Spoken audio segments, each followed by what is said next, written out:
c'était le meilleur habitat que j'ai pu avoir compte tenu de mon âge avancé. Nous, on est là depuis le début de l'installation, ça fait 5 ans. On a des réunions mensuelles, on rencontre tout le temps des gens, on fait le potager ensemble. C'est super vivant, quoi.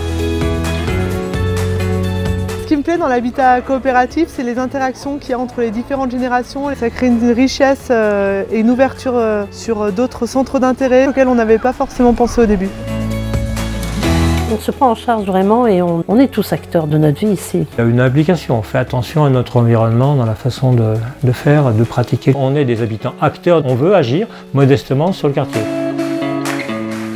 Pendant le confinement, on a pu voir à quel point c'est extraordinaire de pouvoir échanger comme ça, de s'entraider. On était chacun proche des uns et des autres les soirs. Nous ne sommes pas des constructeurs, nous sommes des autopromoteurs. Ce qui fait qu'on paye uniquement le coût réel du terrain et de la construction. On a fait la gestion totale de tout l'aspect technique, administratif et financier de notre projet. Ce qui a donné envie à la ville de Saint-Étienne de nous accompagner, c'est l'aspect innovant. On est allé voir les PAS et c'est eux qui ont été moteurs pour nous accompagner. Alors qu'au début, on y allait simplement pour rechercher un terrain.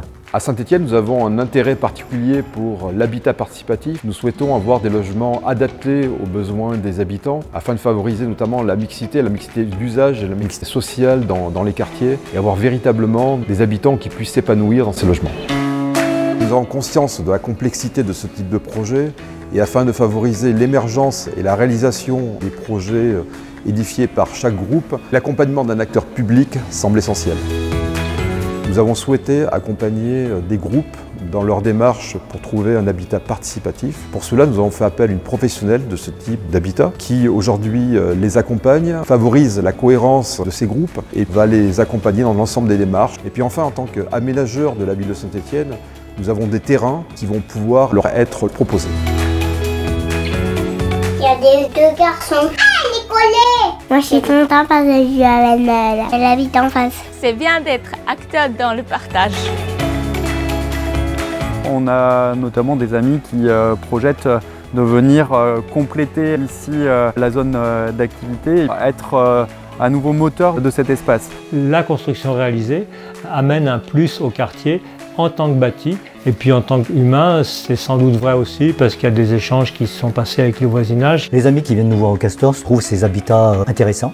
Le fait qu'on ait un jardin partagé, une lingerie partagée, ça les interroge. Ça nous permet d'avoir ces grands espaces grâce au collectif et grâce à l'habitat partagé.